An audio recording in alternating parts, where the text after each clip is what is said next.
हाँ जी, मेरा तो एक्यूरेट कर रहा है। पहले तो मेरा ना जो सेक्सुअल जैसे इरेक्शन है, जैसे 60-70% ठीक है, 60 की लगा लीजिए। हम्म।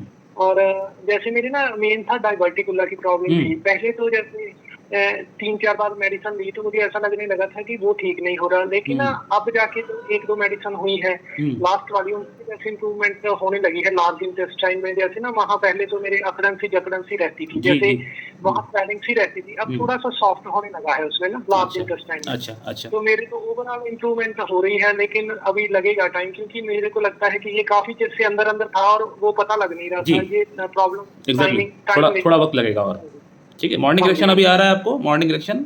आ रहा है, लेकिन जैसे 50% है, लेकिन अच्छा। वो जो प्रॉब्लम मेन है वो डाइवर्टिकुलर के कारण ही। जैसे ना मेरी लार्ज इंटेस्टाइन में स्वेलिंग थी, बहुत हम्म। प्रॉब्लम थी। हम्म। अभी उसमें थोड़ा-सा मुझे अब इम्प्रूवमेंट लगने लगी है, उसमें थोड़ा ठीक। सॉफ्ट हो गया है वो ना। आगे स्वेलिंग, आगे पहले तो मेरे ऐसे लगता था कि हम्म। जैसे हरदम स्वेलिंग है, अब हम्म। थोड़ा-सा वहाँ मुझे थोड़ा-सा ज़्यादा होने लगा है। अच्छा, पेट साफ होता है हर दिन आपका? कैसे जी? आपका पेट हर दिन साफ होता है? मुझे समझ नहीं आया, क्या कहा? आपका पॉटी हर दिन क्लियर होता है? लैट्रिन हर दिन हाँ, क्लियर होता हाँ, है? ठीक है। बाथरूम? हाँ, हाँ, हाँ, ठीक है।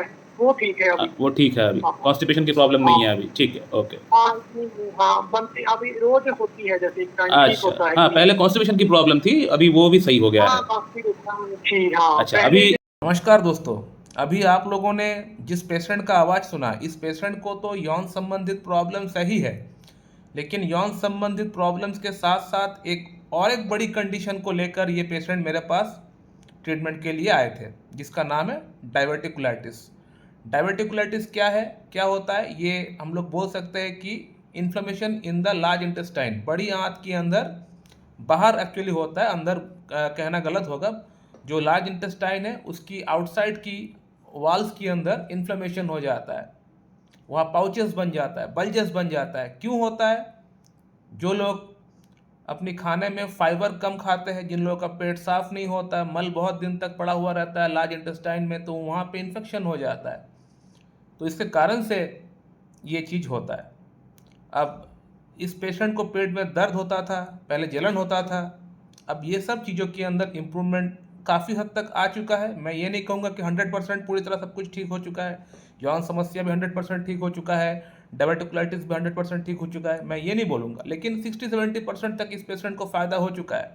और स्टार्टिंग का 1-2 महीने का मेडिसिन से, ट्रीटमेंट से कुछ खास फ़र्क इस पेशेंट को नहीं हुआ था।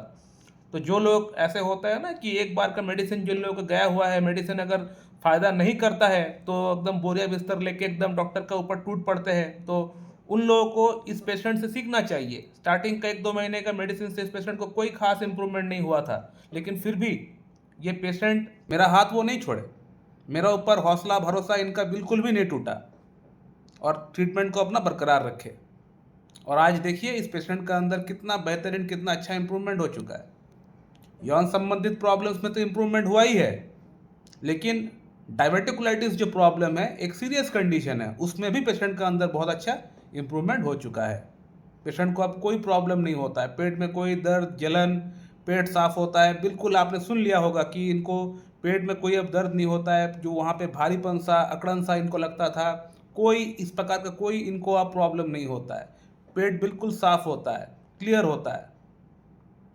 और erection, morning erection, libido, timing, ये सब में इम्प्रूवमेंट काफ़ी हद तक हो चुका है। और इस पेशेंट को जो मेडिसिन दिया गया था उसका नाम है कलकेरिया काप। सिंगल मेडिसिन से ही पेशेंट का अंदर पूरी तरह इम्प्रूवमेंट हो चुका है। इससे पहले इस पेशेंट को हम लोग दिए थे मेडोराइनम, लेकिन मेडोराइनम से इस पेशेंट का अंदर खास इम्प्रूवमेंट नहीं हुआ था। मेडोराइनम के साथ साथ मैंने कैल्केरिया काप भी लिख के रखा था, लेकिन दो मेडिसिन को मैं एक साथ नहीं दे सकता हूँ। जिस दवा से हम लोग को लगता है कि सब कुछ ठीक हो जाएगा, बिल्कुल परफेक्ट सिमिलम हम लोगों ने निकाला है, लेकिन उस मेडिसिन से फ़ायदा नहीं होता है पेशेंट का अंदर। ये कई बार हुआ है, कई बार होता है, सिर्फ मेरे साथ हुआ है ऐसा नहीं, बाकी जितने क्लासिकल होम्योपैथ है उन लोगों के साथ भी ये चीज़ होता है कि मोस्ट जो सिमिलम है वो मेडिसिन काम नहीं कर रही है। जबकि उसी का जो सेकंड मोस्ट जो प्राइमरी जो मेडिसिन आ रहा है, सेकंड मोस्ट जो सिविलम निकल के आ रहा है जो मेडिसिन, जैसे कि इस केस में कैल्केरिया का, वो मेडिसिन काम कर रहा है। यानी जो 90% वाला सिम्टम्स वाला जो ड्रग है वो मेडिसिन काम नहीं कर रहा है, जबकि 70% वाला जो सिम्टम्स वाला जो ड्रग है वो काम कर रहा है। तो ये एग्जैक्टली पता लगाना बड़ा मुश्किल है कि कौन सा दवा काम करेगा, कौन सा दवा काम नहीं करेगा, क्योंकि सबको ही चाहेगा कि जिस दवा का लक्षण 70% मैच हुआ है उसको बाद में देंगे, जिसका लक्षण 100% 90% मैच हुआ है उसी को पहले देंगे, जो मेरा बेस्ट सेलेक्टेड रेमेडी है उसी को देंगे।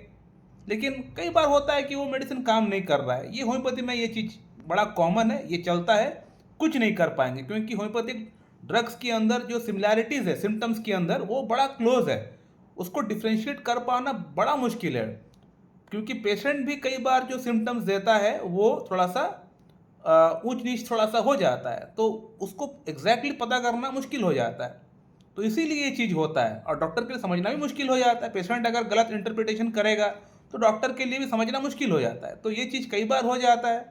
तो इसीलिए 70-80 वाला जो मैंने बताया कि कोई एक दवा का सिलेक्शन जो हम लोग किए है उसका 80% सिम्टम्स मैच कर रहा है, और कोई एक दवा जो नेक्स्ट जो उसके बाद आ रहा है वो 70% है, लेकिन 70% वाला काम कर रहा है, 80% वाला काम नहीं कर रहा है। ये चीज़ कई बार हो जाता है। तो इसीलिए होता है क्योंकि एग्जैक्ट दवा का सिलेक्शन कर पाना बड़ा मुश्किल हो जाता है कई बार। लेकिन इसका मतलब ये नहीं कि फर्स्ट टाइम जो दवा का हम सिलेक्शन किए हैं ये मेडिसिन काम नहीं कर रहा है तो अगले बार भी जो मेडिसिन देंगे वो मेडिसिन काम नहीं करेगी।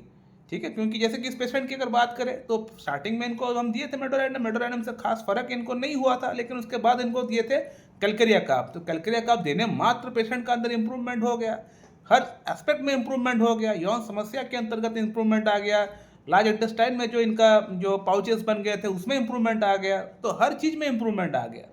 तो इस प्रकार से हम लोग दवा का सिलेक्शन करते हैं। ठीक है, तो और ये नियम है, कुछ नहीं कर पाएंगे।